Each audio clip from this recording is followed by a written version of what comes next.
Down and dirty 2-hour course on what you guys are going to need to eventually have to learn how to do. It's as simple as that. So we're going to start from the beginning, work our way up. The key here, the key that I want you to get out of today is just an overview of what happens when I send send Scott a ticket and say, hey, I need you to take care of this building. What's involved? I want you to see what Scott gets, and then what would you get when you go to the field to actually wire these things and all that type of stuff. This has got nothing to do with construction. This is strictly map reading, understanding what maps, what you're going to get. Apply that to what it looks like out in the field, and then from there, if we have time, we'll actually get into the splicing piece of it and actually see how to put pieces together and all the equipment. That's kind of the idea today. So to do that, we have to kind of start off with two major issues. The first thing is, what kind of design do we actually use, and how does Comcast create a design? And secondly, what does that design correspond to equipment and what's actually in the field? If I look at one of these designs, I literally got a topographical image of what's actually in the field. That's what this is. But if you don't know what a circle with an X in it with a square around it means, how the hell do you know what that is out in the field? You know what I mean? That's the concept. The only prerequisites you have to actually know how to do this is you got to have some good eyesight. As you can see, the print's getting kind of tough. Have some good eyesight and have a good attitude, because what's on a print doesn't necessarily mean what's out there.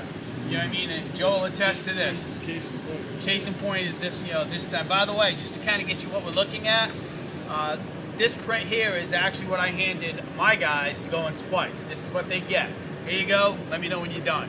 So they got to take this and be able to look and build this out in the field. This is the way you would normally get a design, is like this. You get it in this manner. You may get a backup of it with this, which shows the entire area. For the most part, you're not going to get this. You're just going to get this. All right? And then based on this, you need to know where everything is, what the symbols mean, and how to put it together. So that's it. So to start with that, I want to start off with these prints. This is Comcast's design. We don't use CAD drawings. We don't use anything like that. And you guys can grab some of these, take a look at them.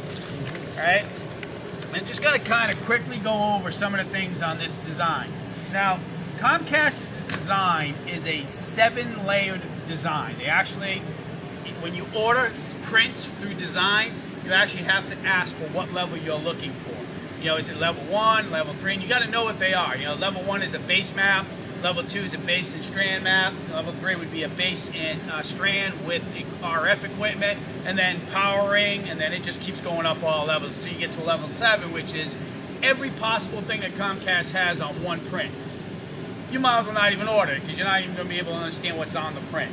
So we don't usually deal with that.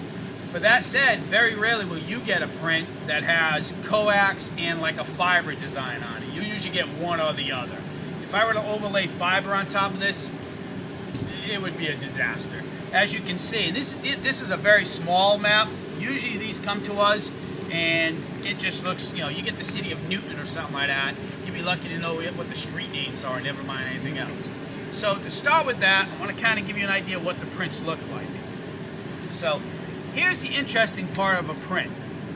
Everything you need to know about a design is actually on the print. Everything. You just got to know where to look for it. So I'm going to start off with the different areas. The main area is this, right? And this is what we call a grid, right?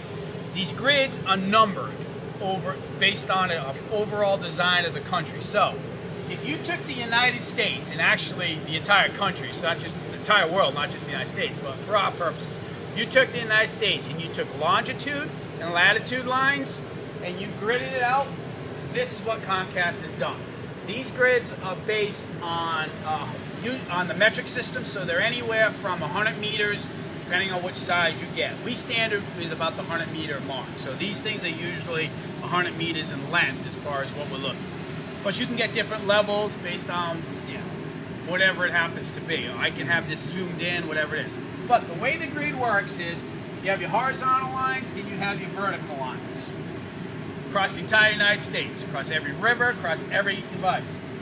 Each one of these corresponds to an area. So in the